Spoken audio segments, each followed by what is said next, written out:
धुप सेक रहे हैं भाजी, और की होना, नाल किन्नो खा रहे हैं। यार ये दौर मुझे बड़ा याद आता है, जब मजंग में रहा करते थे तो यार बड़ा मजा आता था वाकई। ऐसे होता कितने जेल च रहंदे हो? नहीं अब तो आ गए ना बड़ी कॉलोनी में। बढ़िया कॉलोनियां अच्छे हो गए। वहाँ पे क्या सूरज नहीं निकलता, छत नहीं निकलता है सूरज, लेकिन वहां पे होता ये है कि अब छत पे सोलर लगे हुए हैं। हाँ सही। दूसरा बड़ी बड़ी बिल्डिंग्स बनी हुई हैं, अब धूप उस तरह से आती नहीं है। तो उस दौर में तो मुझे याद है कि अगर आप इचरा में किसी भी छत पे खड़े हों तो आपको दरबार के मीनार नजर आते थे। ऐसा ही है। और मीनारे पाकिस्तान आपको गार्डन टाउन तक नजर आती थी। वैसे भी अब वो छत पे जाने वाला ट्रेंड जो है ना वो बहुत कम हो गया। पहले तो लोग बसंत की वजह से या पतंगबाजी की वजह से या सिंपली देखने के लिए कि यार आज क्या हवा में उड़ रहा है जाते रहते थे। आप छत की बात कर रहे हैं, लोग तो बाहर नहीं निकलते, लॉन में नहीं निकलते अपने। आप कभी देखें ना ये गूगल अर्थ जो तस्वीर लेता है पूरे शहर की, आप सारे शहर की तस्वीर निकाल लें, देखें कितने लोग हैं जो बाहर बाग में। बिल्कुल नहीं है। लेकिन ਤੁਹਾਨੂੰ पता छत्तां दे इश्क पेचे भी बड़े होंदे सी। हाँ ये बिल्कुल मुझे याद है। फ्रांस च चले हैं वो बड़ी गानी, वो अमीर हो गए ने, काजू खांदे ने, बादाम खांदे ने, और नहीं है ठीक है गानी मूंगफली जी। हाँ हाँ कैसी है? मैं कहना सारा शहर फिर के सब तो छोटा दाना लब के लिए नाले खाओ मूंगफली नालो भन्नो बादाम है। उतो ਤੁਹਾਨੂੰ मुबारक होए भाई, ऐतकी वजीर आला ने जी जी पसंद खोलती है। बसंत तो खोल दिया यार, बहुत अच्छी बात है, लेकिन उस पर अमल दरामद होना जो कवानीन बनाए हैं। नहीं अमल होएगा। वो नहीं अमल है, मैं खिलाफ है। क्यों?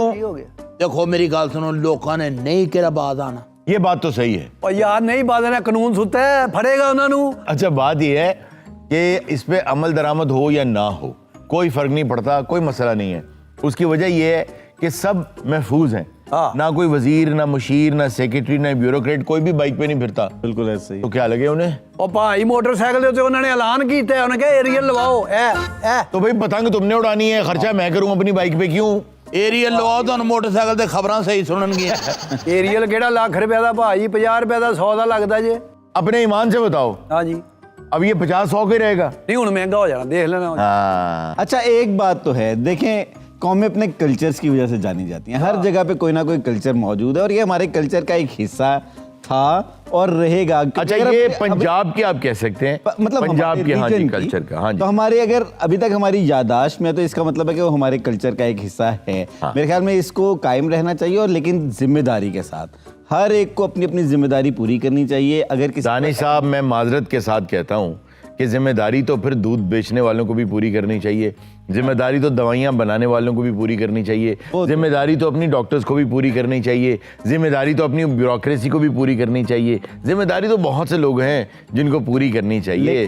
सिर्फ कहने से कौन पूरी करे? ऐसे ही है, अदल का एक निज़ाम होना चाहिए। लेकिन ये तो एक हमारे हाथ में मौका आ गया ना, एटलीस्ट इसकी तो 3 दिन के लिए पूरी करें ना। मुझे ये बताएं कि जो डोर बेचेगा, जो जानलेवा डोर होगी, उसको पकड़ेगा इदारा, और जो इदारा उसको नहीं पकड़ेगा उसको कौन पकड़ेगा? और ये क्या कर रहे हो? क्या कर रहे हो ये? और भाई ਤੁਹਾਨੂੰ पता ठंड हैगी, सवेरे सवेरे ठंडे पानी ਨਾਲ ਨਹਾਤਾ नहीं ਜਾਂਦਾ। अच्छा। इंज डब्बा पाया, मेरे को गाल निकल गई है। अरुण साहब नवी टैंकी हथे लवा के, पिछली साइड से गीजर लगेगा। अच्छा। गर्म पानी तो शाम नहावांगे। हाँ वैसे मजा बहुत आता है यार। मैं कहना कि एक किन्नो ही दे दियो। हेलो फुफा जी। पर हल भाजी सुकून होना चाहिए जिंदगी नू, पैसा बंदा काहदे लई कमांदा है? ओए गिर जाओगे। अरुण साहब इतना कल भी बड़ी प्रॉब्लम हुई। क्या? इंजी ने टैंकी चुकी है जी जी कमजोर ते है ना। जी जी जी। टैंकी दे उत्ते ते टैंकी दे थल्ले। फिर ये यकीन करो इंज तरफ रहा सी जिवें ਉਹ किताब दे उत्ते चूहा नहीं लगा ਹੁੰਦਾ कर। मैं 2-3 ਵਾਰੀ ਤੇ ਇਹਦੇ ਜੁੱਤੀ ਮਾਰੀ, ਮੈਂ ਕਿਹਾ ਪੂਛਲੇ ਦੀ ਹੈ ਹੀ। ਉੱਥੇ ਖਲੋ ਕੇ ਤਮਾਸ਼ਾ ਵੇਖਣ ਦੇ ਆ, ਭਾਵੇਂ ਤੇਰੀ ਭੈਣ ਬੇਵਾ ਹੋ ਜਾਂਦੀ। ਹਾਂ ਤੇ ਕੀ ਹੈ ਇਹ ਹੁਣੇ ਇਹ ਗੱਲ ਹੈਗੀ ਹੈ ਨਾ, ਤੇ ਮੈਂ ਹੁਣੇ ਇੱਥੋਂ ਛਾਲ ਮਾਰ ਦੇਣਾ, ਫਿਰ ਰੋਏਗਾ ਤੂੰ। ਪਿਓ ਦਾ ਤੇ ਮਾਰ ਲੈ ਮਾਰ। ਭਾਸ਼ਣ ਚ ਬੜਿਆ ਹੁੰਦਾ, ਕਹਿੰਦਾ ਓਏ ਆਪਣਾ ਡੱਬਾ ਤੇ ਫੜਾਓ ਮੈਨੂੰ ਗਰਮ ਪਾਣੀ ਵਾਲਾ। ਓਏ ਪਹਿਲੇ ਲੈ ਕੇ ਜਾਈਦਾ ਪੁੱਤ ਸਾਰਾ ਕੁਝ ਪਹਿਲੇ। 5 किलो के डब्बे से तो सर ही धुलता होगा तुम्हारा। देखो 5 किलो बनता ਤੁਹਾਡਾ। 5 किलो डब्बा पूरा पानी गड़बड़ पक्का होवे ना जी जी ਉਹਦੇ ਨਾਲ 20 किलो पानी ठंडा हो ਜਾਂਦਾ। ਉਹ ਦਿਮਾਗ ਤੁਹਾਡੇ ਖਰਾਬ ਨੇ। ਉਹ ਪੀਪਾ ਲਵੋ ਤੁਸੀਂ। यार वैसे तो ना ये सब अब स्टार्ट हुआ है, पहले तो लाहौर में जो पानी की सतह थी ना वो इतनी शानदार थी और इतनी ऊंची थी कि आप जब बोर करते थे सर्दियों में गर्म पानी आता था, गर्मियों में ठंडा पानी आता इंज करके टैंकी का स्विच खोलिया जी जी ते भाफा निकलदियां होंदियां सी पानी चों। एक सेकंड जी, क्या निकलती होती थी? भाफा पाफा। बेटा कहाँ है तुम्हारा? उसको बुलाओ, वो टंकी ऊपर चढ़ाए। ਉਹ ਭਾਈ ਜਦੋਂ ਘਰ 'ਚ ਕੋਈ ਕੰਮ ਹੁੰਦਾ ਨਾ ਐਡਾ ਨਲਾਇਕ ਪੁੱਤਰ ਮੈਂ ਜੰਮ ਬੈਠਾ ਓਏ ਉਹ ਘਰ ਹੀ ਨਹੀਂ ਹੁੰਦਾ। ਓਹੋ। ਜਦੋਂ ਕੰਮ ਮੁੱਕ ਜਾਣਾ ਤੇ ਉਹਨੇ ਆ ਜਾਣਾ ਅਸਲਾਮ ਅਲੈਕਮ ਅੱਬਾ ਜੀ। कहाँ गया वो? ਦੋਸਤਾਂ ਨਾਲ ਕਿਤੇ ਵਾਰਾ ਕਰਦੀ ਤੁਹਾਨੂੰ ਪਤਾ ਹੀ ਹੈ। कहाँ है ना यार, उठ उठ गया। ਓਏ ਆਹੋ ਮੈਂ ਉਹਦੇ ਪਰ ਤੇ ਛਿੱਤਰ ਮਾਰਨੇ ਆਉਂਦੇ ਉਹਨੂੰ। ਓਏ। ਭਾਈ ਮੈਂ ਤੁਹਾਡਾ ਰਿਸ਼ਤੇਦਾਰ ਆ, ਮੈਂ ਤੁਹਾਨੂੰ ਭੈਣ ਦਿੱਤੀ ਏ ਨਾਲ ਹੱਥ ਪਵਾ ਦੇਈਦਾ। ਤੇ ਮੈਂ ਤੈਨੂੰ ਭੈਣ ਦਿੱਤੀ, ਟੈਂਕੀ ਤੇ ਨਹੀਂ ਦਿੱਤੀ। ਟੈਂਕੀ ਨੂੰ ਹੱਥ ਪਵਾ ਦਿਓ ਵੱਡਿਓ। ਐ ਵੇਖਿਆ ਹੁਣ ਕਿਹਾ ਮੈਨੂੰ, ਹੁਣ ਕਹਿ ਰਿਹਾ ਕਿ ਟੈਂਕੀ ਚੜਾ ਦਿਓ। ਹਾਂ ਉੱਤਰੇ ਦੀ ਇੱਕ ਹੁੰਦੀ ਹੈ ਟੈਕਨੀਕ। हाँ ਇਹ ਨਾਲ ਸ਼ੇਖ ਹਮੀਦ ਵਾਲੀ ਟੈਂਕੀ ਕਿਹਨੇ ਚੜਾਈ? ਕਿਨੇ ਚੜਾਈ? ਇਹ ਭਰਾ ਨੇ ਚੜਾਈ। ਵਾਹ ਵਾਹ ਵਾਹ। ਉਹ ਪਰੇ ਡੋਗਰਾਂ ਦਾ ਘਰ ਆਹੋ ਟੈਂਕੀ ਕਿਹਨੇ ਚੜਾਈ? ਕਿਹਨੇ? ਮੈਂ ਚੜਾਈ। ਵਾਹ ਵਾਹ ਵਾਹ। ਇੱਧਰ ਜਿਹੜਾ ਉਹ ਸ਼ੇਖਾਂ ਦਾ ਸ਼ੇਖਾਂ ਦਾ ਘਰ ਆਹੋ ਟੈਂਕੀ ਕਿਹਨੇ ਚੜਾਈ? ਕਿਨੇ ਚੜਾਈ? ਮੈਂ ਚੜਾਈ। ਇਹ ਟੈਂਕੀ ਉੱਤੇ ਕਿਨੇ ਚੜਾਈ? ਬਸ ਇਹ ਚੜੀਏ ਉੱਤੇ ਦੇ ਨਾਲ ਪੈਪ ਲੱਗ ਗਿਆ। करवा दो अब्बा जी नाल काम। ਇੱਕ ਮਿੰਟ ਮੁੰਡੇ ਨੂੰ ਚੜਾ ਦੇਣਾ। ਇਹ ਨਾ ਕਹੋ ਤੂੰ ਕਿ ਸਾਨੂੰ ਮਤਲਬ ਅਸੀਂ ਕੋਈ ਟੈਂਕੀਆਂ ਸ਼ੈਂਕੀਆਂ ਚੜਾਣਾ। हाँ ਇਹਦੀ ਟੈਕਨੀਕ ਪਤਾ ਕੀ ਹੈ? ਇਹ ਬਹਿਣ ਹੈ ਆਹਾ ਤੇ ਇਹਨੂੰ ਪਾਣੇ ਇੰਜ ਕਰਕੇ ਜੱਫਾ। ਬਹੁਤ ਅੱਛੇ ਤੇ ਬੈਠੇ ਰਹਿਣਾ। ਇਹ ਜੱਫਾ ਜਿਸਲੇ ਪੈ ਗਿਆ ਨਾ ਇਹ ਟੈਂਕੀ ਨੇ ਲਵ ਯੂ ਕਹਿਤਾ। ਇਹਨੂੰ ਪਾਣਾ ਹੈ ਜਿੰਨ ਜੱਫਾ। हाँ जी पाए जी पाए। ਜਿਸਲੇ ਪੈ ਗਿਆ ਨਾ ਤੁਹਾਡਾ ਮੁਕੰਮਲ ਜੱਫਾ। जी जी ਮੈਂ ਪਹਿਲੇ ਪਾ ਕੇ ਵੇਖਿਆ ਨਾ, जी जी ਫਿਰ ਤੁਹਾਡੇ ਕੋਲ ਉੱਠਿਆ ਨਹੀਂ ਜਾਂਦਾ। ਇਹ ਗੁਜਰਾਂ ਦੀ ਟੈਂਕੀ ਕਿਨੇ ਚੜਾਈ? ਮੈਂ। ਸ਼ੇਖਾਂ ਦੀ ਕਿਨੇ ਚੜਾਈ? ਮੈਂ। ਭਾਈ ਤਾਜ ਦੀ ਟੈਂਕੀ ਕਿਨੇ ਚੜਾਈ? ਮੈਂ। ਤੇ ਨਾਲ ਉਹਨਾਂ ਨੇ 4 ਬੰਦੇ ਵੀ ਦਿੱਤੇ ਸਨ। ਇਹ ਵੀ 10 ਮਾਰ। ਆਓ ਫੜੋ। ਇਹ ਦੋਵਾਂ ਨੇ ਹੱਥ ਭਰੇ ਨੇ। ਆਹੋ ਇਹਨੂੰ ਪਾਣਾ ਜੱਫਾ। ਆਹੋ। ਇੱਕਦਮ ਉੱਠਣਾ ਹੀ ਨਹੀਂ ਤੇ ਉੱਠਿਆ ਨਹੀਂ ਜਾਣਾ। 1 2 3 ਕਰ। 1 2 3। अरे अल्लाह मैं मर गई। कहाँ थे अब्बा? ਕੀ ਹੋਇਆ? ਜੋ ਹੈ ये पता नहीं किस बंदे का फोन आ रहा है, कैसी अजीब अजीब सी वो बातें कर रहा है। ये बात करें जरा हो रहा है? इससे। ये होया? ਇੱਕ ਮਿੰਟ ਹੌਸਲਾ ਕਰਕੇ। ਉਹ ਕਿਹੜਾ ਤੂੰ ਓਏ? ਉਹ ਚੀਕੂ ਬੋਲ ਰਿਹਾ, ਕਾਂ ਦੇ ਪਿਓ ਨਾਲ ਗੱਲ ਕਰਾ ਮੇਰੀ। ਉਹ ਕਾਂ ਦਾ ਪਿਓ ਹੀ ਬੋਲ ਰਿਹਾ ਹੈਗਾ। ਤੂੰ ਕੌਣ ਹੈਗਾ ਅੱਜ ਮੇਰੀ ਬੁੱਢੀ ਨੂੰ ਫੋਨ ਕਰਨ ਵਾਲਾ? ਉਹ ਮੇਰੀ ਗੱਲ ਸੁਣ, ਕੰਨ ਖੋਲ ਕੇ। ਉਹ ਤੂੰ ਕੰਨ ਖੁੱਲੇ ਮਾਮੇ। ਹਾਂ ਮੈਂ ਕੰਨਾਂ ਅੱਗੇ ਪਲੇਟਾਂ ਲਾਈਆਂ ਨੇ। ਉਹ ਤੇਰਾ ਮੁੰਡਾ ਸਾਡੇ ਕਬਜ਼ੇ 'ਚ ਏ। ਹੈਂ? ਅਸੀਂ ਉਹਨੂੰ ਅਗਵਾ ਕਰ ਲਿਆ ਹੈ। ਉਹ ਭਾਈ ਕਿੱਥੋਂ ਬੋਲ ਰਹੇ ਹੋ? ਔਰ ਮੈਂ ਜਿੱਥੋਂ ਵੀ ਬੋਲ ਰਿਹਾ ਇਹਨੂੰ ਛੱਡ। ਹਾਂ ਆਪਣਾ ਮੁੰਡਾ ਜ਼ਿੰਦਾ ਸਲਾਮਤ ਸਹੀ ਚਾਹੀਦਾ ਹੀ ਤੇ ਸਾਡੀ ਡਿਮਾਂਡ ਪੂਰੀ ਕਰ। ਭਾਈ ਕੀ ਚਾਹੁੰਦੇ ਹੋ ਤੁਸੀਂ? 50 ਲੱਖ ਦਾ ਇੰਤਜ਼ਾਮ ਕਰ, ਨਹੀਂ ਤੇ ਤੇਰਾ ਮੁੰਡਾ ਦੁਨੀਆ ਤੋਂ ਚਲਾ ਜਾਏਗਾ। ਠੀਕ ਹੈ, ਮੈਂ ਫਿਰ ਫੋਨ ਕਰਾਂਗਾ। ਹਾਂ ਉਹ ਕੀ ਕੋ ਸਾਨੂੰ ਵੀ ਦੱਸ। फूफा जी की होया है? की है? ਓਏ ਉਹ ਕਾਨੂੰਨ ਕਿਸੇ ਨੇ ਕਿਡਨੈਪ ਕਰ ਲਿਆ ਹੈ, ਕਹਿੰਦਾ 50 ਲੱਖ ਰੁਪਇਆ। 4 लाख रुपया।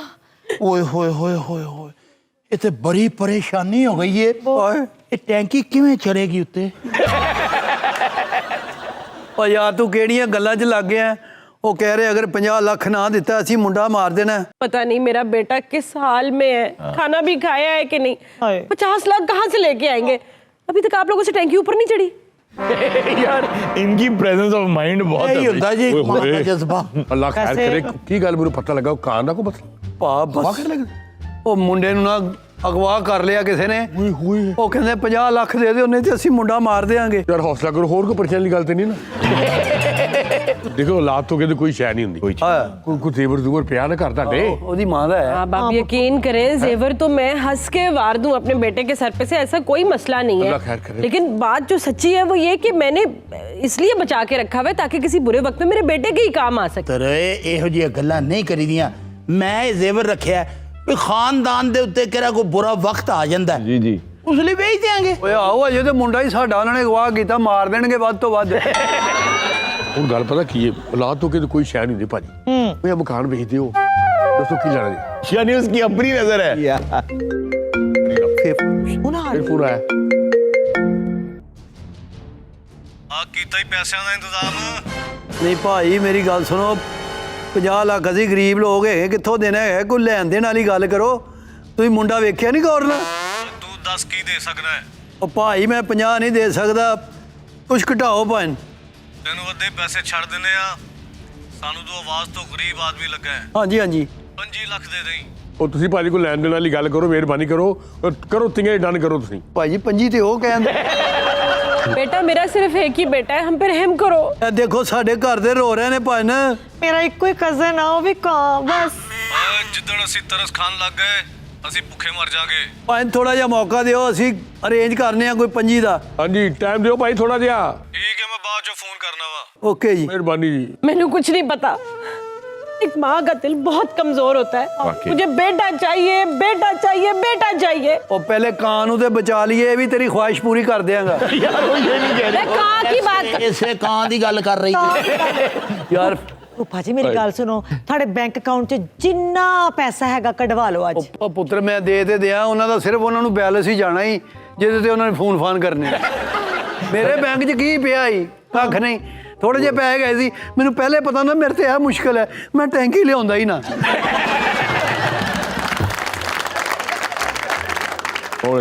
ਓਏ ਆਬੀ, ਅਭੀ ਓਏ। ਹਾਂਜੀ ਉਹ ਪੁੱਤਰ ਉੱਤੇ ਆ ਜਰਾ, ਤੇਰੇ ਨਾਲ ਕੰਮ ਹੈਗਾ ਹੀ ਬੜੀ ਜ਼ਰੂਰੀ। ਸ਼ਹਿਰ ਦੇ ਲਾ ਕੇ ਗੱਡੀ ਮੇਰਾ ਪੁੱਤਰ। ਛੇਤੀ ਆ। मैं आ गया 1 मिनट।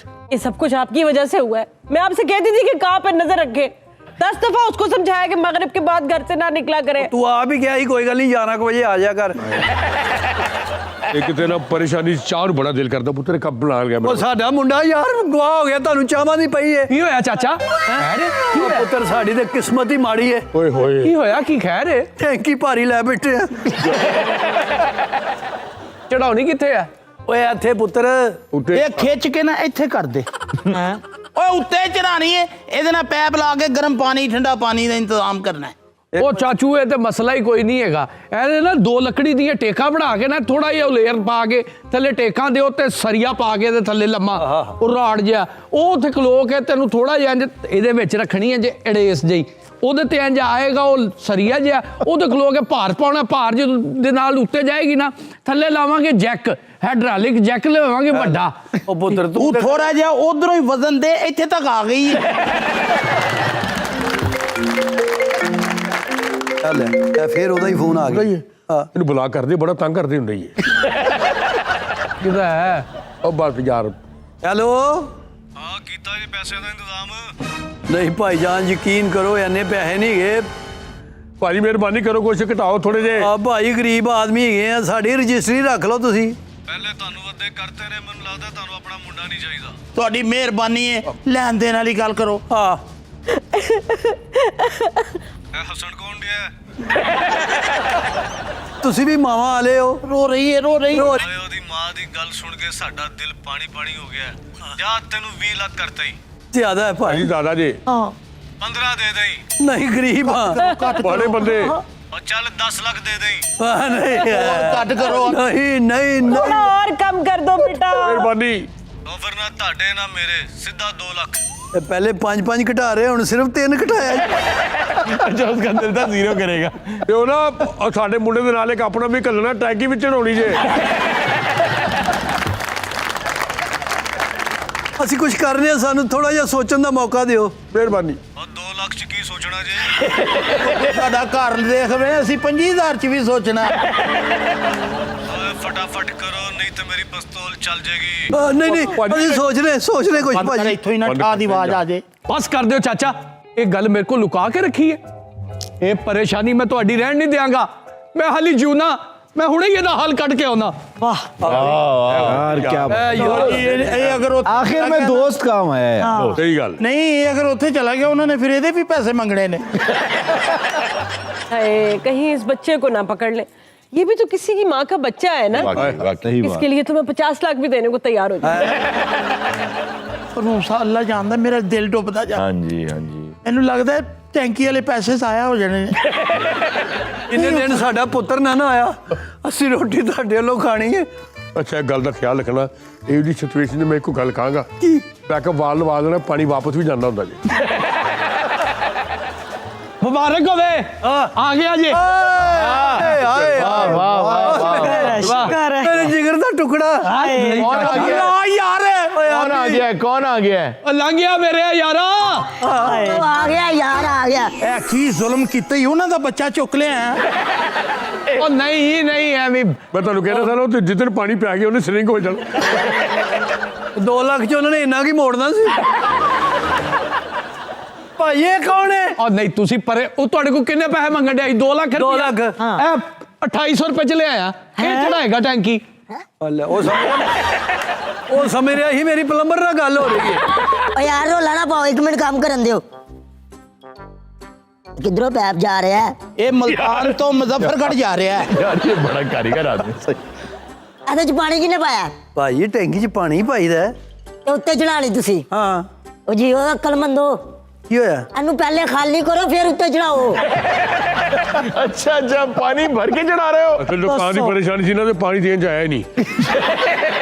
ਓਏ ਐਵੇਂ ਹੀ ਰੂਨ ਸਾਹਿਬ ਪਾਗਲਾਂ ਵਾਲੀ ਗੱਲਾਂ ਕਰ ਇਹ ਖਾਲੀ ਵੀ ਕਰ ਲੈਣ ਐਡੀ ਭਾਰੀ ਹੈ ਇਕੱਲੇ ਬੰਦੇ ਕੋਲੋਂ ਚੁੱਕੀ ਨਹੀਂ ਜਾਣੀ। ਚੁੱਕੀ ਨਹੀਂ ਜਾਣੀ ਖਾਲੀ ਹੋ ਗਈ? ਹੋ ਗਈ ਖਾਲੀ ਹੋ ਗਈ ਜੀ ਹੋ ਗਈ ਚਲੋ ਜੀ ਲਿਆਓ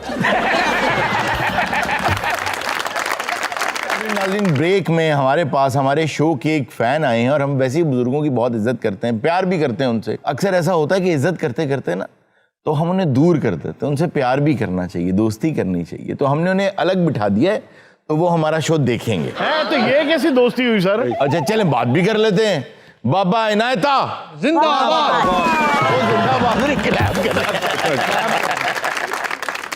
ਨਹੀਂ ਕਾਕਾ ਮੈਂ ਕੋਈ ਇੱਥੇ ਇਲੈਕਸ਼ਨ ਥੋੜਾ ਲੜਨ ਆਇਆ। ਹਾਂਜੀ। ਮੈਂ ਤਾਂ ਤੁਹਾਡੇ ਪਿਆਰ ਦੀ ਖਾਤਰ ਆਇਆ। वाह, ਇਹ ਤੁਹਾਡਾ ਸ਼ੋਅ ਮੈਂ ਦੇਖਣਾ ਯਕੀਨ ਕਰ ਮੇਰੇ ਤਾਂ ਹੁਣ ਜ਼ਿੰਦਗੀ ਉਹੀ ਹੈ। कितों तशरीफ ले आए हो जनाब? ਲਾਲਾ ਮੂਸਾ ਖਾਰੀਆਂ ਦੇਖਿਆ? लाला मूसा खारियां हो तो ਉਹਦੇ ਤੋਂ ਅੱਗੇ ਆਪਣਾ ਜੇਲਮ जेलम ਤੀਨਾ दीना ਗੁਜਰ ਖਾਨ। आजी गुजर खान ਉਹ ਵੇਖਿਆ ਗੁਜਰ ਖਾਨ? जी जी उतो ਨਾ हाँ। ਮੰਦਰਾ मंदरा जी ਰਵਾਤਾ रवाता ਤੇ ਪਿੱਛੇ ਆਇਆ ਮੈਂ ਕਾਲਾ ਸ਼ਾਹ ਕਾਕੂ ਤੋਂ ਆਇਆ।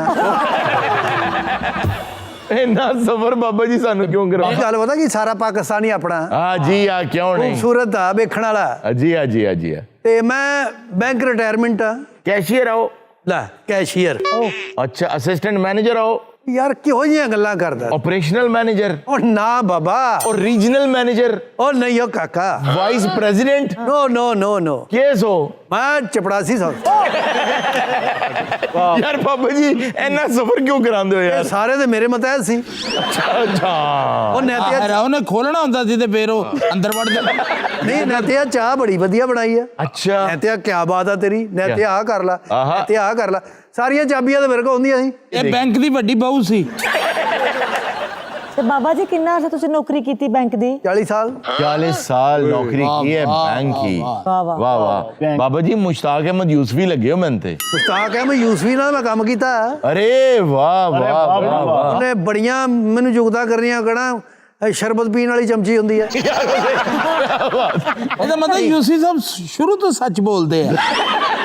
ਉਹ ਨਹੀਂ ਨਹੀਂ ਬੜੇ ਮਜ਼ਾਕ ਲਿਖਦੇ ਸੀ ਬਹੁਤ ਵਧੀਆ। बहुत कमाल है भाई। उन्होंने ना अपने बैंक के एक कोलीग के बारे में भी लिखा हुआ है कि कुछ लोगों की आदत होती है कि जब लतीफ़ा सुनाते हैं ना तो इतना हंसी वाला नहीं होता, लेकिन ना वो कहते हैं कि वो आपकी थाई के ऊपर ना ऐसा जोरदार रान पे हाथ मारते थे ना और हंसते थे कि आपको हंसना पड़ता था। तो कहते हैं अक्सर वो आ रहा होता था ना, मैं कहता है ना लतीफ़ा सुना के ना मेरी रान लाल कर दी। 40 ਸਾਲ ਪਹਿਲੇ 1000 ਵਾਲਾ ਨੋਟ ਹੁੰਦਾ ਸੀ ਤੇ ਤੂੰ 40 ਸਾਲ ਪਹਿਲੇ ਪਾਗਲ ਹੁੰਦਾ ਸੀ। ਬਾਬਾ ਜੀ ਤੁਸੀਂ 40 ਸਾਲ ਬੈਂਕ 'ਚ ਕੰਮ ਕੀਤਾ जी ਤੇ ਤੁਹਾਡੀ ਪ੍ਰਮੋਸ਼ਨ ਕਿਉਂ ਨਹੀਂ ਹੋਈ? ਉਹ ਤਰੱਕੀ ਖੇ ਹੋਣੀ ਸੀ। ਮੈਂ ਲੱਗਾ ਸੀ ਉੱਥੇ ਮੈਨੇਜਰ। अच्छा आपकी पहली पोस्ट एज अ मैनेजर थी? ਬਾਅਦ ਥੋੜੀ ਜੀ ਗਲਤੀ ਤੋਂ ਮੈਂ ਅਸਿਸਟੈਂਟ ਮੈਨੇਜਰ ਹੋ ਗਿਆ। फिर ਬਾਅਦ 2-3 ਗਲਤੀਆਂ ਹੋਰ ਹੋਈਆਂ ਮੈਂ ਚਪੜਾਸੀ। ਇਹ ਤੇ ਚਪੜਾਸੀ ਜੇਕਰ ਗਲਤੀ ਕਰਦਾ ਨਾ ਚਾਚਾ जी ਇਹ ਫਿਰ ਆਖਰ ਤਾਲਾ ਹੀ ਸੀ। ਪਰ ਆਖਰੀ ਗਲਤੀ ਤੇ ਨਾ ਉਹਨਾਂ ਨੇ ਇਹਦੇ ਆਪਣੇ ਵੀ ਪੈਸੇ ਖੋਲੇ ਇਹਦੇ ਕੋਲ। ਲੇਕਿਨ ਇਹ ਹਰੂਨੇ ਸਾਰੇ ਬੰਨੇ ਨਹੀਂ ਇੱਕਦਮ ਪੈ ਜਾਂਦੇ ਆ। ਦੁਨੀਆ ਦੇ ਨਾਲ ਨਾਲ ਚੱਲਣਾ ਚਾਹੀਦਾ। बिल्कुल। ਉਦੋਂ ਵੀ ਤਾਂ ਲੋਕ ਜਲੀਲ ਵੀ ਤਾਂ ਹੁੰਦੇ ਸੀ ਨਾ। कैसे? ਭਾਈ 1.5 ਘੰਟਾ ਇੱਕ ਚੈੱਕ ਨੂੰ ਲੱਗਦਾ ਸੀ। लगता था बिल्कुल लगता था। ਹੁਣ ਤਾਂ ਤੁਹਾਡੇ ਮੋਬਾਈਲ 'ਚ ਬੈਂਕ ਆ। अच्छा उस वक्त जाली नोट भी बहुत चलते थे। ਉਹ ਮੈਂ ਫੜਦਾ ਸੀ। लो जी बाबा मशीन सी। ਨਾ ਬਾਬਾ ਸੁੰਘ ਕੇ ਦੱਸਦਾ ਸੀ ਇਹ ਜਾਲੀ ਹੈ। ਇਹ ਮੈਂ ਕੈਸ਼ੀਅਰ ਨੇ ਦੇਣਾ ਵੀ ਗਿਣੀ ਬਾਬਾ ਮੈਂ ਇੰਜ ਕਰਨਾ ਤੇ ਜਿੱਤੇ ਜਲ ਹੀ ਆਉਣਾ ਕੜਕ ਬਾਹਰ बड़ी भाई क्या बात क्या बात है वाह वाह ਔਰ ਕਈ ਦਫਾ ਬਾਬੇ ਨੂੰ ਚਪੇੜਾ ਪਈਆਂ क्यों ਵਿੱਚ ਅਸਲੀ ਵੀ ਕੱਢ ਦਿੰਦਾ ਵੀ साइकिल कितने का होता था उस वक्त 175 ਦਾ ਸਾਈਕਲ ਹੁੰਦਾ ਸੀ ਘੰਟੀ ਫ੍ਰੀ ਲਾ ਦਿੰਦੇ ਸੀ वाह वाह वाह ਇਹ ਹੁਣ ਤੇ ਸਾਈਕਲ ਯਕੀਨ ਕਰੋ ਹੁਣ ਤੇ ਸੜਕ ਨਹੀਂ ਲੰਘੀ ਜਾਂਦੀ हाँ जी ਮੈਂ ਦਿਹਾੜੀ 40 ਵਾਰੀ ਸੜਕ ਨੂੰ ਐ ਨੂੰ ਜਾਣਾ ਕਦੀ ਐ ਨੂੰ ਕੋਈ ਗੱਡੀ ਨਹੀਂ। क्यों बाबा पागल थे तू क्यों जाना बार बार 40 बारी एन 40 बारी एन ਓਏ ਫੋਟੋ ਇਹਦੇ ਜ਼ੇਨ ਚ ਹੁੰਦਾ ਸੀ ਕਿ ਜਿਹੜੇ ਲੋਕ ਲੰਘ ਰਹੇ ਨਾ ਕੋਈ ਚੀਜ਼ ਸੁੱਟ ਕੇ ਜਾਣਗੇ। सोने का क्या भाव था 400 ਰੁਪਇਆ ਤੋਲਾ ਧੱਕੇ ਖਾਣ ਦਿਆ ਸੀ। आप अंदाजा करें 400 रुपया तोला से 4.25 लाख रुपया तोला हो गया ਤੁਹਾਡੀ ਤਨਖਾਹ ਕੀ ਸੀ ਉਦੋਂ? ਮੇਰੀ 32 ਰੁਪਏ। ਤੁਸੀਂ ਅੰਦਾਜ਼ਾ ਕਰੋ ਨਾ ਕਿ ਅੱਜ 32 ਰੁਪਏ ਦਾ ਕੀ ਹੁੰਦਾ। कुछ भी नहीं आता आपके दौर में मेले ठेले ये वो बसंत बहार ਲਾ ਮੇਲੇ ਮੈਂ ਆਨਾ ਬਈ 12 ਮਹੀਨੇ गुटियां उड़दियां सन ਬਸੰਤ ਦਾ ਮੈਂ ਕਹਿੰਦਾ ਵੀ हाय ਯਕੀਨ ਕਰ ਲਾਹੌਰ ਦੇ ਵਿੱਚ ਰੌਣਕਾਂ ਲੱਗ ਜਾਣੀਆਂ। ਮੈਂ ਆਨਾ ਵੀ ਪ੍ਰਾਹੁਣਿਆਂ ਨੇ ਸਾਰਿਆਂ ਨੇ ਆ ਜਾਣਾ ਇਧਰ ਉਧਰੋਂ ਲਾਹੌਰ ਐਵੇਂ ਮਠਿਆਈਆਂ ਨਿਕਲ ਰਹੀਆਂ हाँ ਘਰ 'ਚ ਰੋਟੀਆਂ ਪੱਕ ਰਹੀਆਂ ਮਿੱਠੇ ਚੌਲ ਪੱਕ ਰਹੇ ਆ। तो अब खैर मैं ये चाहता हूँ कि ये रौनकें वापस आए ਮੈਂ ਨਾ ਕਰ ਤਾਂ ਦਿੱਤਾ ਉਹਨਾਂ ਨੇ ਐਲਾਨ के बसंत होगी बसंत तो होगी लेकिन अभी जो उन्होंने कवानीन बनाए हैं मुझे लगता है कि बड़ा मुश्किल हो जाएगा क्योंकि आप सब लोगों को पता होगा आगा सबको ख़ास तौर पे और आपको भी कि बाकायदा लोगों के ख़ानदानी काम थे पतंगे बनाने के और वो काम मतलब पूरा साल चलता था। अब मुझे ये बताएं कि कोई कारोबार क्यों शुरू करेगा 3 दिन के लिए सिर्फ 3 दिन। अब उन लोगों ने किसी ने मिठाई की दुकान बना ली है किसी ने होटल बना लिया है किसी ने परचून की दुकान बना ली है अब वो दोबारा कारोबार क्यों शुरू करेंगे। अब वो जो कागज़ है जो गुड्डियों पतंगों को लगता था वो बाहर से इम्पोर्ट होता था ऐसा ही है धागा भी इम्पोर्ट होता था। अब 3 दिन के लिए कौन इम्पोर्ट करेगा ये एक बहुत बड़ा सवाल है। जी बिल्कुल सही। लेकिन दूसरा ये है कि अगर लोग वाकई चाहते हैं ना क्योंकि मुझे बहुत बुरा लगता है जब मैं ये सोचता हूँ कि हमारे बच्चों ने बसंत कभी नहीं देखी तो तकलीफ होती है दिल करता है कि यार वो एक ऐसी चीज़ थी कि वो बच्चों को उसका एक्सपीरियंस होना चाहिए। तो ये खैर अभी तो उन्होंने ये कर दिया है कि ये याद रखें कि 18 साल से कम उम्र बच्चे जो हैं वो सिर्फ बसंत देख सकते हैं वो बसंत मना नहीं सकते और अगर खिलाफ वर्जी करेंगे तो पहले 50,000 फिर 1 लाख फिर 20 लाख तक हो सकता है जुर्माना और माँ बाप जो है ना वो 5-5 साल तक जेल जा सकते हैं। तो जरा एहतियात करें ये बसंत बड़ी खतरनाक चीज़ है। ਔਰ ਮਾਸ਼ਾਅੱਲਾ ਤੁਹਾਡੇ ਟੈਲੈਂਟ ਦੇ ਵਿੱਚ ਸਾਰੇ ਹੀ ਉਹ ਨੇ ਜਿਨ੍ਹਾਂ ਨੂੰ ਗਵਰਨਮੈਂਟ ਨੂੰ ਹੱਥੋਂ ਦੇਣੇ ਪੈਣੇ ਆ। ਨਹੀਂ ਫਿਰ ਇਹ ਤਾਂ ਗਲਤ ਗੱਲ ਹੈ। ਦੇਖੋ ਜੀ ਬੱਚਿਆਂ ਨੇ ਤਾਂ ਗੁੱਡੀ ਉਡਾਉਣੀ ਵਿਚਾਰਿਆਂ ਨੇ 18 ਸਾਲ ਦਾ ਬੱਚਾ ਗੁੱਡੀ ਨਹੀਂ अच्छा बच्चे उड़ाते थे शरला हाँ जी। इतना सा होता था उसको जब वो उड़ाते थे शर्र की आवाज आती थी और एक होता था चमेड़ने के लिए हाँ जी लिपो नहीं उसका वो तो और चीज थी नखलऊ काट नकलाऊ कार्ड जिसको लखनऊ काट भी कहते थे जिसके नीचे वो काले रंग का नीचे एक पान होता था हाँ जी कटा और हुआ। एक होती थी परी अच्छा यार वो बताओ मुझे ਉਹ ਵਿਆਹ ਉਹਦੀ ਵਜ੍ਹਾ ਨਾਲ ਇਹਦੀ ਟਿੰਡ ਹੋਈ ਸੀ।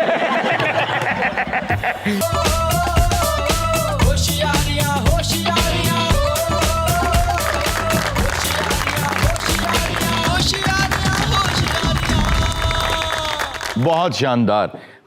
मैं देख रहा था अभी जब सेगमेंट स्टार्ट नहीं हुआ था तो यहाँ मूंगफली आई हुई थी जी सर और सबसे ज्यादा गेस करें किसने खाई। अमानत भाई सलीम साहब ने खाई है भाईजान मैं अकेला नहीं खा रहा नहीं मैंने सलीम साहब ने तो आराम से खाई है ना आपने तो ऐसे यस की है जैसे वो गुलहरी नहीं खाती गुलहरी चीज गुलहरी इसको देख के ऐसे खड़ी होगी ਕੀ ਕਰ ਰਹੇ और वो बेटी छोटी छोटी मूंगफली थी वो तो बच्चे भी खा गए और निके निके।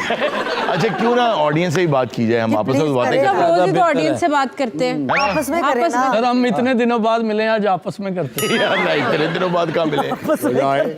ऑडियंस में किसके पास माइक है। अस्सलाम वालेकुम। वालेकुम अस्सलाम। मैं एक शेर मलाइका मैडम को डेडिकेट करना चाहूँगा। अपना नाम और पता बता देना ताकि सीसीडी को भी तो बताना है।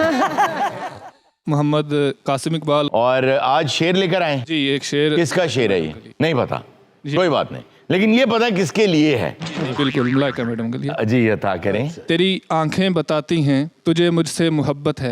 यार बहुत कारीगर आदमी है भाई वाह वाह बहुत कारीगर आदमी। देखो उसने मतलब मेरा भी वो 4-5 नंबर है ऐनक का उसने वहां से आंखें ताड़ ली हैं।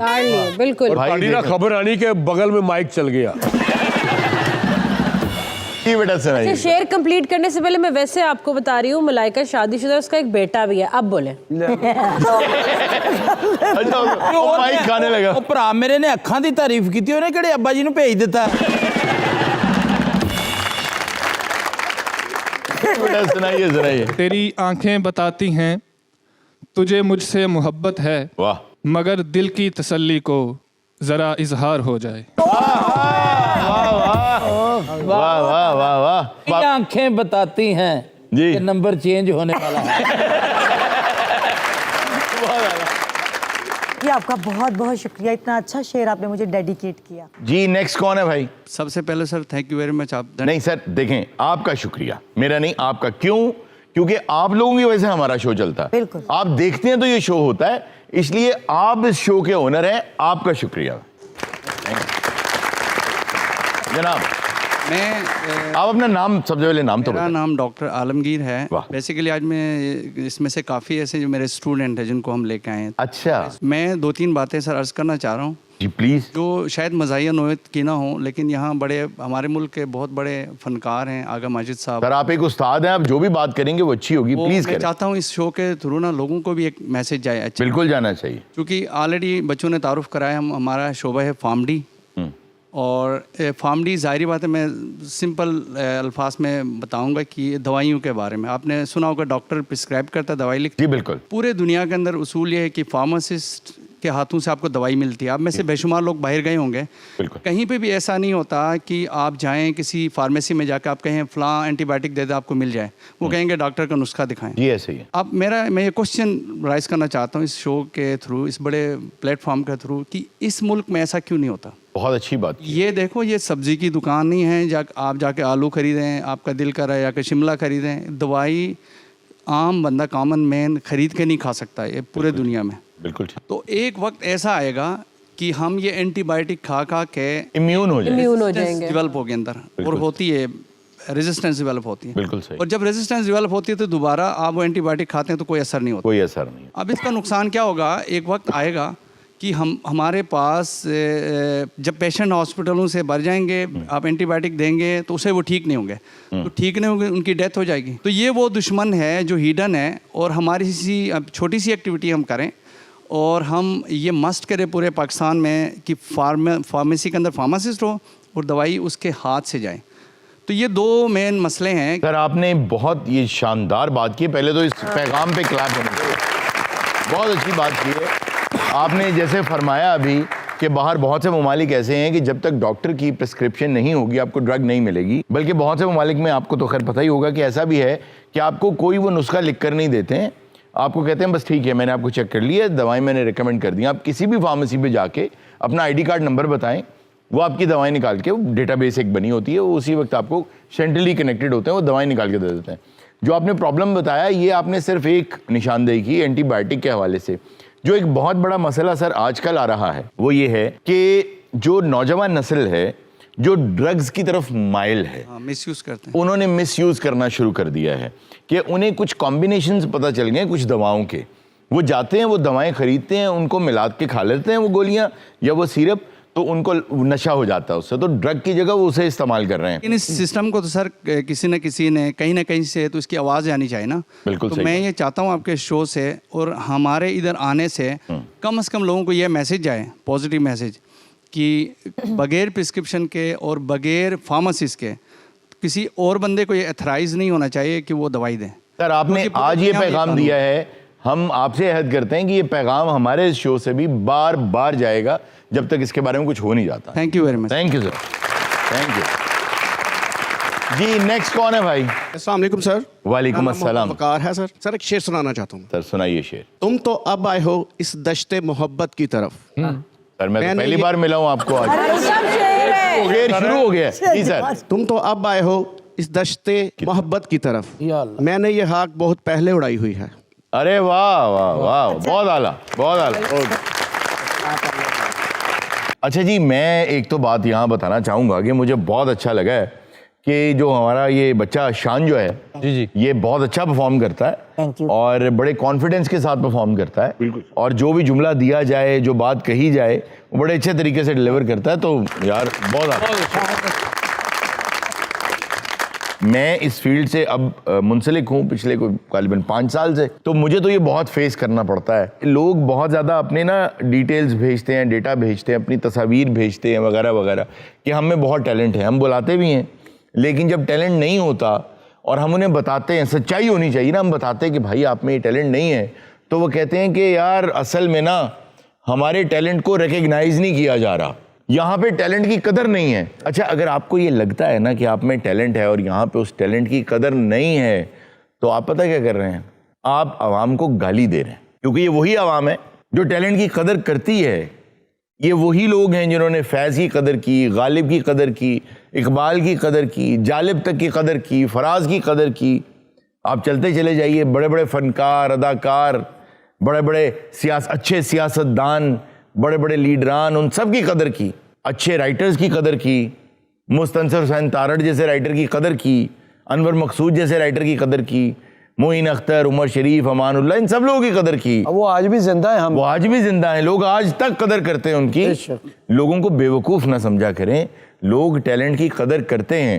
اپنی کھڑکی جو آپ نے لوگوں کی طرف کھول رکھی ہے نا دشنام ترازی کے لیے، وہ اپنی طرف کھولیں، اپنے ٹیلنٹ میں کھنگالیں کہ کیا کمی ہے. کیا آپ کو لگتا ہے کہ آج تک آپ سے کسی نے کام ہی نہیں لیا، آپ کے ٹیلنٹ کی قدر ہی نہیں ہوئی، تو عوام کو گالی نہ دیا کریں، یہی عوام ہے. اچھا آپ کو ایک اور بات بتاؤں، یہاں پہ ایک اور بڑی بری بات ہے، ڈیگریڈ کر دینے کہ کوئی کہے کہ میں نے اس کو یہ بنا دیا. جیسے مثال کے طور پہ اگر سلیم صاحب کہیں کہ میں نے آغا کو بنایا، آغا صاحب کہیں جی میں نے سلیم کو بنایا. میں اس لیے ان دونوں کے نام لے رہا ہوں کیونکہ میرے سامنے بیٹھے ہیں.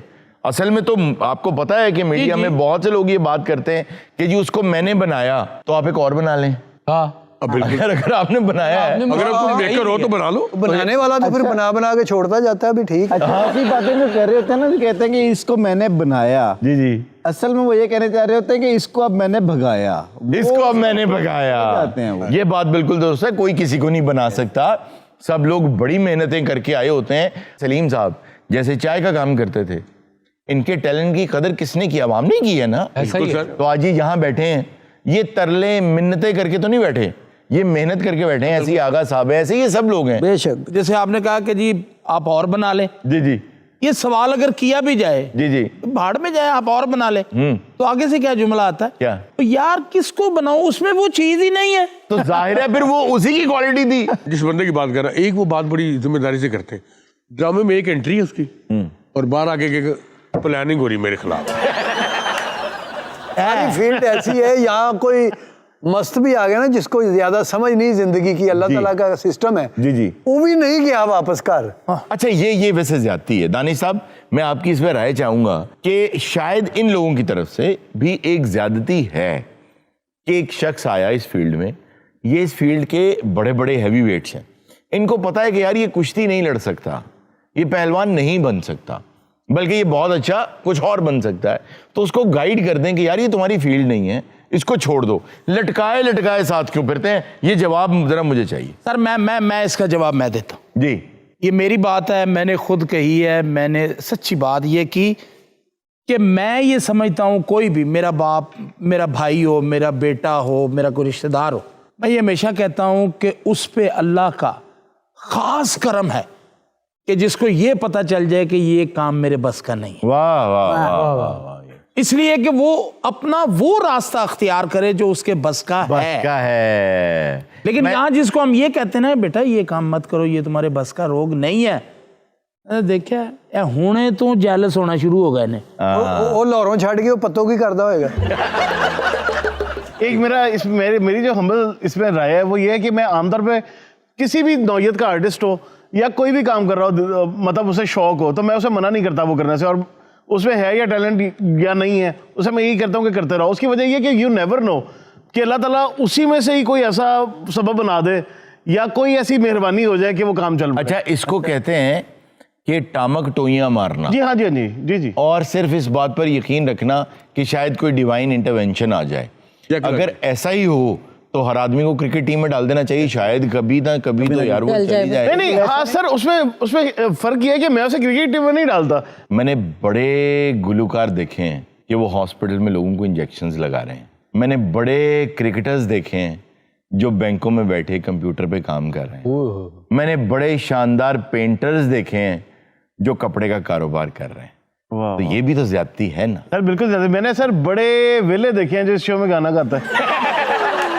سر پتہ کیا, یہ ایک جو جگہ ہوتی نا وہاں آ کے بندہ پالش ہوتا ہے اس کے اندر. جیسے ابھی آپ نے کہا کہ شان دیکھو اس کو جو بھی سمجھاتے ہیں نا فوری پک کرتا ہے. جی جی بالکل. یہ پک کی بات ہے, ٹائمنگ کی بات ہے. تو وہ ظاہر ہے جس بندے میں ہوگی, ہم کہیں گے بھی یہ اچھا آرٹسٹ نہیں ہو لیکن وہ اچھا آرٹسٹ بن جائے گا. یہ ساری باتیں اپنی جگہ پہ ٹھیک ہیں. دیکھیں ہیرا جو ہے نا وہ ہیرے کی فیکٹری میں ہی جا کے پالش ہو سکتا ہے. اگر اس مشین کے اوپر آپ پتھر پالش کر رہے ہوں گے تو وہ ٹوٹ جائے گا, اسی وقت چکنا چور ہو جائے گا. اس لیے جس میں آرٹ ہے اس فیلڈ سے ریلیٹڈ وہی یہاں پہ آ کے سروائیو کر سکے گا, ورنہ کوئی اور یہاں پہ آ کے سروائیو نہیں کر سکتا. جیسے بھی مرحوم نے بات کی کہ میں کسی کو منع نہیں کرتا, جانے دیتا ہوں.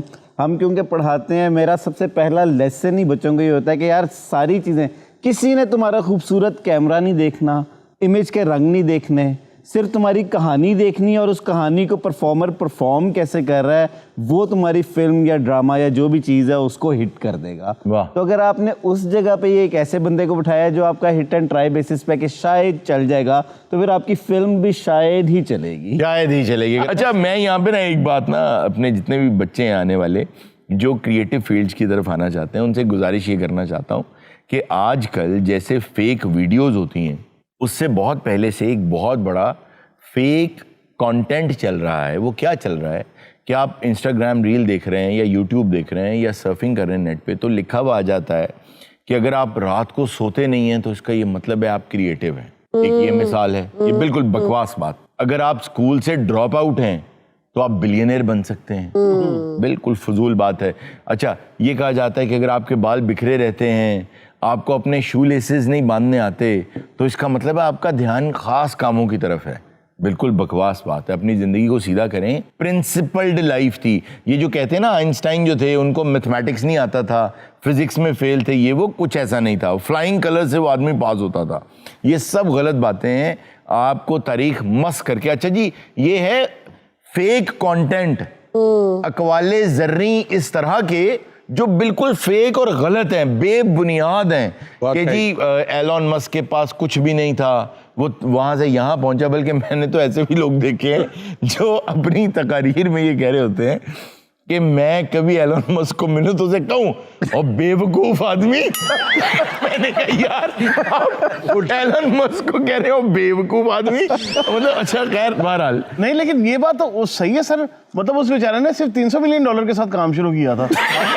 اب دیکھو ٹیسلا والوں نے اسے 1 ٹریلین پہ رکھا ہے دوبارہ. صرف ایسے ہی بے وقوف آدمی ہے. تو پوائنٹ یہ ہے خدارا فیک کانٹینٹ سے بچیں. اگر آپ واقعی کسی طرح بننا چاہتے ہیں پڑھیں. میں آپ کو ایک مثال دیتا ہوں, آپ ابھی مثال لے لیں. یہ سب میرے پاس کریٹو لوگ بیٹھے ہیں اور بڑے بڑے نام بیٹھے ہیں پاکستان کے. پاکستان میں جو اصناف ہیں کریٹیوٹی کی, آرٹ کی, لٹریچر کی, جو بھی ہو, ان میں جو سب سے کم پذیرائی پاتی ہے نا وہ پینٹنگ ہے. That's true. ایسے ہی ہے جی, پینٹنگ سب سے کم پذیرائی پاتی ہے. آپ کامیڈینز کے نام لیں گے آپ کو مل جائیں گے, ایکٹرز کے نام لیں گے مل جائیں گے, ایون ڈائریکٹرز کے نام مل جائیں گے وغیرہ وغیرہ. پینٹرز. تو صادقین کی قدر کس نے کی تھی؟ انہی لوگوں نے کی. لوگوں نے. عالم شمزہ کی قدر کن لوگوں نے کی تھی؟ انہی لوگوں نے کی تھی. تو یہ سوچیں بھی نا, اپنی طرف دیکھیں اور یہ فیک کانٹینٹ سے بچیں کہ اچھا آرٹسٹ وہ ہوتا ہے جس کے بال اڑے ہوں, کپڑے گندے ہوں اور وہ یوں پھر رہا ہو. ان میں سے کوئی ایسے پھر رہا ہوتا ہے. اچھا ابھی ہم ٹیلنٹ کی بات کر رہے تھے کہ لوگ کہتے ہیں کہ ٹیلنٹ ہے ہمیں قدر نہیں کی گئی. ان میں بہت سے لوگ ایسا ہو سکتا ہے کہ وہ talent, exception proves the role. ان لوگوں کو یہ چیز ریئلائز کرنی چاہیے کہ جو ان کو پہلا چانس ملتا ہے نا اپنا ٹیلنٹ شو کرنے کے لیے, وہ ایکچولی ان کا آخری چانس ہوتا ہے. واہ یہ اچھی بات. تو اس کو جس جلدی سے جس اچھے طریقے سے وہ گریب کر لیں گے وہی فائدہ مند ہوگا. اس کے بعد ورنہ پھر وہ ادھر ادھر دیکھتے ہی رہے. تیاری ہے نہیں, تیاری ہے اور صرف خیال ہے. خیال اچھا ہے. دیکھیں ایک میں بات اس دن ہم کر رہے تھے کہ آغا صاحب کہ آپ نا تاج پیسوں سے خرید سکتے ہیں, بے شک. تاج پہننے والا سر نہیں خرید سکتے. واہ واہ واہ, بہت اچھی. آپ پیسوں سے دستار خرید سکتے ہیں, احترام نہیں خرید سکتے. واہ. تو صرف دستار لے لینے سے, کراؤن پہن لینے سے آپ بادشاہ نہیں بن سکتے. بادشاہ کے لیے اپنا سر بھی بادشاہ والا بنائیں. یہ گلاں ساڈے لیے نہیں ہو رہی ہیں, ایزی رہ تو. کیا آپ نے یہ کیوں کہا ایسے؟ ਉਹ ਸਰ ਮੈਨੂੰ ਕਹਿ ਰਿਹਾ ਹਰੂਨ ਸਾਹਿਬ ਮੇਰੇ ਬਾਰੇ ਤਾਂ ਨਹੀਂ ਗੱਲਾਂ ਕਰ ਰਹੇ नहीं नहीं यार, तुम्हारे बारे में नहीं बात कर रहे, तुम तो अपने रोल बड़े अच्छे ये बड़े लोगों के बारे में बात हो रही है, अब इजी हो जाए।